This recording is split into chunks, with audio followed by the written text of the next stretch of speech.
Alright. What's up, everybody? And welcome to another first-person viewcast.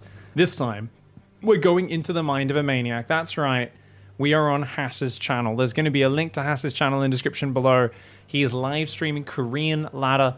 Now, we do not have any game sound because this man blares copyright tunes like you wouldn't believe. But the reason you should be excited nonetheless is because he is the cheesiest, dirtiest bastard who YOLOs so much more than anybody else. He is probably the slowest player at first sight, at first glance, out of any of the top pro gamers. But goddamn is he smart, and is he dirty as well. Always doing really dirty tricks, trying to catch his opponents off guard, and just being a freak. And if you watch his ladder sessions on his stream, it's hilarious because the games are so messy and sloppy. We've got a couple of games here that I've handpicked just to give you guys a taste for how ridiculous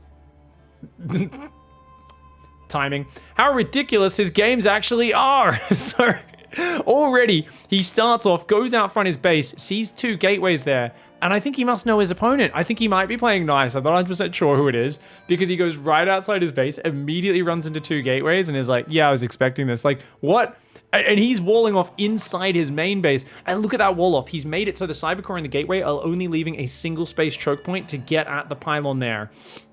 There's a lot of people in chat who are going, oh, you know, no, who's he playing? Who's he playing against? Remember, guys, everyone's a barcode on the Korean ladder, so we're not sure who Haas is actually playing against right here.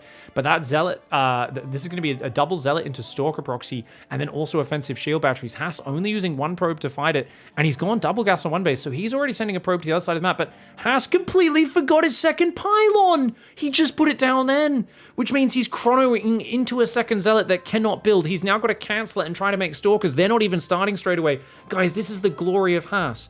He literally knew his opponent was going to proxy 2-gate, and despite having a genius setup with his buildings, and he's clearly planning for like a proxy Stargate or something to counteract him, he forgets the most basic thing, his second pylon, like an absolute baboon. This is the dichotomy of Haas, an absolute genius who makes some of the most fundamentally uncoordinated errors you'd ever seen in a pro gamer. I don't know if he's amazing, a god, or an idiot, guys. I really don't. And this is often the conundrum you get into when you're watching these cheesy guys, is you're like, I don't know if he's a genius or really, really stupid. It's amazing. The Adepts are going to come out, though, which do absolutely counter these Zealots. And look at this. He's made it so the battery is protected in the back, but he can always pull to just in front of the Nexus or the gateways to get healed up. He gets a Zealot there. He's going to be pulling back. You can see that Zealot. Don't want to lose the Zealot, mate. Get the Zealot back to the battery. Oh, no. He's going to run out of the way, but the Adepts are fighting out front. He throws a Stargate down on the other side.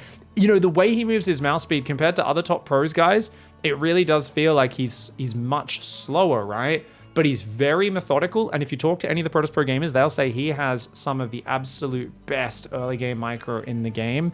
His early Adepts, his early small squads of Blink Stalkers, better than most players in the world. And I think it's because he's so methodical. I don't think he ever gets phased out. He's been in so many chaotic scenarios because he regularly forces them. I don't think he's stressed out at all here. He's just like, yeah, dude, I'm snoozing, man. And he's like, yeah, I forgot my second pylons because I'm barely awake. This is like my first game of ladder on the day. It's like, no worries, dude. Yeah, like, what are you gonna do? Finally, he activates Overcharge, heals that other battery just as it was about to go down. He waits for it to get right in the red. And I don't know if he started the Stargate unit. Look at that. Pulls back the Adept for their healing. And, oh, look at this. Just not letting any of his units die. Starting to take out his opponent's Stalkers. And it looks like he's going to start an Oracle. Once again, supply blocked. But, you know, in these scenarios, you're meant to be losing a lot more units than Haas is. Loses an Adept and a Stalker, and that does unsupply block him. So there's actually, you know, you're kind of meant to be hugging your supply because every unit matters. Barely keeps that Stalker alive. 4 Stalkers versus 2. No healing left for his opponent. And that looks like that's going to be game. About the most chill 4-minute 20 start to the day, as you'd expect for a god like Haas. That is his daily warm-up on the Korean ladder. I kid you not. All right, we're going into the next map. This is going to be against a 63 20 MMR Zerg player on the Korean ladder, which puts them ranked in the top, I think, like 30 of Korean ladder. I believe this might be Armani that he's playing, because looking at SC2 Unmasked, there is a Zerg that is identified as Armani around that. Of course, everyone's playing on barcodes, and a lot of the Korean players share accounts around so that it's hard to identify who's playing at any one time. But this is going to be a Protoss versus Zerg in this next map. And let's hope for a little bit of a longer map here where we get to see a little bit more action than that last one. Haas going for that low ground pylon nice and early, but it looks like he's not opting for the block on the Zerg's base. A lot of Protoss are just absolutely like, gotta block the Zerg's expansion. You gotta do it. Haas not doing it. But interestingly, he's gone gate, gas, and he's scouting after gate. So normally, he actually doesn't do that, but he sees a drone coming in on the minimap, or at least we do. He hasn't even looked at it. I don't know if he's paying attention. Haas is just boxing his probes. Hello?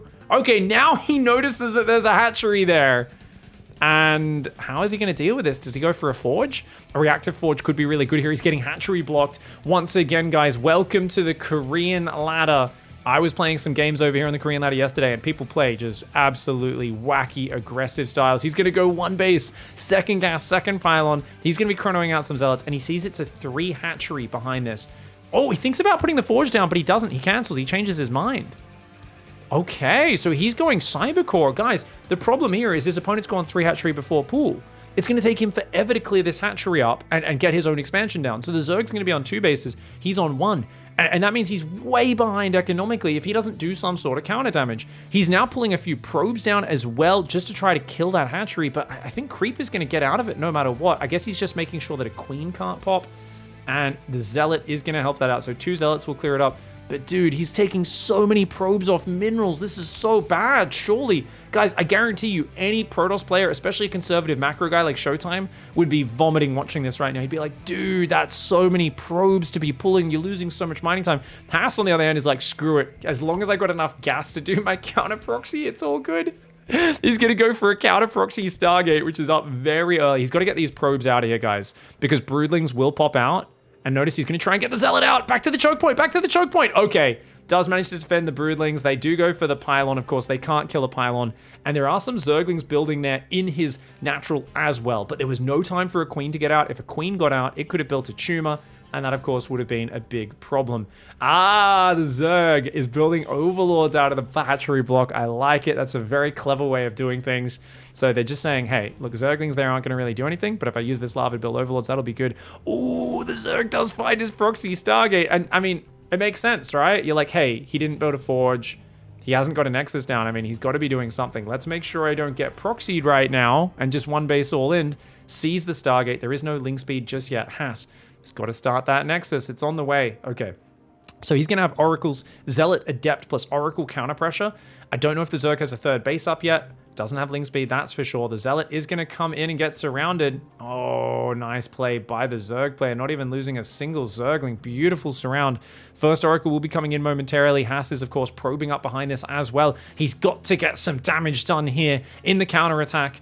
And this is the sort of very sloppy, scrappy situation where he does usually thrive. Oracle comes in, finds a rallying drone, but it doesn't go for any more. Very conservative. He wants to wait for the 2 Oracles. His whole priority there is save energy and save your shields so that when we get 2, we can just dive through a Spore Crawler, bam, bam, bam, kill 5, 6, 7 drones, and that's what he wants to be worth it. So his shields are regenerating. He goes in again, does take a hit or 2, and he's going to transfer probes to the natural. So he's up to 2 gateways there. He's got his natural up as well. He does get the 3rd base there. Does involve him using his Oracle energy though. And actually, it's a Void Ray that he built. Oh no, he has nothing in his wall. His Zealot and Adept are just sitting at his 3rd. Oh no. Oh no, no, no, no. Okay, he does warp in 1 Adept in the main base. Obviously, he couldn't warp it in on the natural because the pylon was about to go down. Oh man, this is so bad. The Adept is going to come on down here and try to fight this along with the probes. He's already lost 1 probe and a bunch of mining time. Another probe goes down. That's a good fight overall though with those probes. He's going to repower the wall off. This game is so sloppy. The Zerg is only on 2 bases. He does keep his probe alive in the main with a good pull there. Man, the speed he boxes at is so much slower than most top players. I'm telling you guys, it's so bizarre to watch. So look, he wants to wall off the base. So he's going to shade backwards. And then he'll put a shield battery down or a pylon there so that Adept will not die. It does teleport behind the wall. Void Ray is denying a base on the left side. Oracle and Adept Zealot still denying the base on the right side, or Oracle just an Adept. The Void Ray is going to get pushed back, but look at that. That means there's nothing here. Hold position. Ooh, does get a few drones there. Now, the Zerg is just YOLOing. This Zerg is just trying to shove 2 base Zergling in here. But look at that. Shuffles the Adept back. More Adepts warping in. I feel like the Zerg with such a late 3rd is desperate. If Haas can just slow the game down now. I mean, he's got 2 bases up and mining. He's going to go Twilight Council. Zerg 3rd is delayed. I think this ends up very okay for him. I do think maybe he lost his Void Ray, though. Looks like he left his Void Ray in a bit of a bad spot. That Adept is going to get a drone or two. Yeah, I mean, this Zerg is only now saturating his natural. Haas's natural is saturated. He doesn't have the gases, but still, this is really good for Haas. So as long as Haas just secures a third, goes towards a standard game, he gets way ahead from here, I think. Now, that is a problem, though, because I just said standard game and Haas in the same sentence. I think this is two opposite concepts that are pulling in different directions. We've got standard game over there. There's stats, there's showtime, there's trap, and then we've got Haas down this end of the spectrum where there's a bunch of naked people dancing around a fucking garbage dumpster fire in the street. And oh man, did he just leave his wall open again? Oh my god, the Lings get in, they get the surround of the unit, and oh my god, this is an awkward fight. This is an awkward fight. Those probes need to get out of there. I don't think he should have fought at all with those probes. Oh, he loses about 6 probes, maybe 7 probes there. His Stargate's being depowered. He does still have the Void Ray out. It's up on the top left of the map. And okay, so he's going for, I think, glaives and a DT shrine? But I actually think at this point, maybe Haas should just slow down and just macro up to the next stage. Then, that being said, for those of you guys who haven't seen Haas's PVZ, his idea of macroing is bizarre. He cancels glaives and decides to make blink and double forge. Yeah, he likes to mass basic units, zealots, stalkers, wherever he can. So he's going to play double upgrade mass blink stalker is his play. There's still next to no drones on the Zerg's third. This is such a situation where it's like, just keep it in your pants and you should be way ahead as Haas. Just, for some reason, his Adepts and his natural wall-off are a bit far back. I don't know if that's solid, man. Okay, there we go. He does fix his wall-off. The Oracle is there. Droning is happening for the Zerg, so he shouldn't really be worried about an all-in right now. The Zerg is playing Ling Bane. Doesn't even have a lair up yet. I think Haas is in a fantastic position. But remember, guys, Haas is a god when he's behind. And when he's ahead, many have likened him to the chimpanzees, of course, of the jungle. They've said that he does that. Now, Haas is an absolute god. This is not me hating on Haas, because he is literally so good, but he is actually so much better when he's behind than when he's ahead. And because when you're ahead in StarCraft, generally, usually it means the best way to continue getting ahead, what would Artosa say, is to get more ahead. Macro up, add upgrades, add tech. These are not things Haas likes to do. Haas likes to try to kill his opponent. Now, he is adding double upgrades, which of course, as he gets 1-1 and then 2-2, will give him advantages. But he's still on a very basic army. I don't see that sentry count growing, which really needs to. And oh my god, the Link Bane bust! Battery overcharge? Okay, I think with the battery overcharge and some warp-ins, he can defend this. The Oracle and the Stalker in the choke. He's making DT Archons right now. Okay, so he's going to go DT Archons, but no, he's going to send the DTs in for harassment. So he's going double upgrade Dark Templar harassment plus Blink Stalkers on the defense, but he doesn't have any sentries, so I think he's just playing pure Stalker. Haas wants to go for the simplest composition of all time. He's like, no, only Stalkers with sick upgrades, bro. And I'm like, fine, all right, you absolute savage. DT is going to go for a base snipe. If they do all die, it's really bad, but if you can get the base and then recall, that's what he's looking for. Hopefully there's no Overseer nearby, because that's really what this comes down to. Beautiful. He wanted to recall. He doesn't have energy for recall right now, so he's like, okay, you lads, just run, just get out of there. Stalker's warping it. He's got 1-1 upgrades on the way. This game has been an absolute shit show, but I do think that Zerg may have recovered after the early damage and whatnot. He's playing Hydraling Bane. Hydraling is amazing versus pure Blink Stalkers. That being said, Stalkers with Blink, if you get critical mass, you can just blink back, and they'll never really do that much to you. So if he could get an extra shield battery out front of this third base, that would be really big, because then he could start a fight way out front and have more room to retreat. The problem with his wall-offs right now is they don't mesh with Blink Stalker control, because you want to have your static defenses staggered in front of your bases, so that your Stalkers have more space to move back, especially as Banelings will probably get added in there as well. Now that base looks like it will go down. There's an attack on the natural wall-off as well. Don't know what's going on up there. He hasn't glanced at it just yet. I think they're just going after his probe rally. It's just a single Zergling, not too bad. But as I said, yeah, that third base is looking so vulnerable, and he has so little map vision in front of it, because he can't actually get probes out of there. If Banelings get into that mineral line, there's no escape. I think there's only a way out on the left side of the mineral line. Oof. Okay, so a few sentries are in there. He's warping in Zealots now. Okay, interesting. I thought surely Disruptors would be the addition to Blink Stalkers, but he drops the Robo Bay now. I think it's a little bit too late, potentially, though. He's trying to do some Zealot counters. A big Hydra Bane army coming down the right side. He's got Zealots ready to flank in. He, of course, doesn't want to lose those to Banes. There's no Banes. It's just Hydras and Zerglings to start. No batteries up on this fourth just yet. He's got to get these batteries up sooner rather than later. The Archons get some good volleys on the Zerglings. Zerglings are so good at tanking versus the Stalkers. Good shuffle of his Archons. He pulled them back a little bit. Oh, Banelings coming in, man. Oh my god, oh my god, oh my god, oh my god, oh my god, oh my god. Oh, the Banelings are getting some really nice hits on him. He's gonna have to pull back. Like I said, there's no batteries out front in this third, so there's no healing station in front of the base. It's only inside the base. His Oracle will come in, runs into the Queens. He sees there are now drones on that base. This Zerg never had that big of an economy, right? They've got maybe 8-10 drones on the fourth, which means those are transferred from the main. This means the Zerg's on about 65 workers. No more than that. They can't be on more than that, which means Haas actually has equal economy. But I think those Zergling run-bys really, especially the one that killed 7 or 8 probes in his main, severely slowed him down. And because he doesn't have any big comeback play, it's all about the numbers here. And he's not quite at 2-2 upgrades yet. He's on 1-1. If he had 2-2, this would really help versus the Hydras and the Zerglings. He does do some force fields out front. The sentry does go down.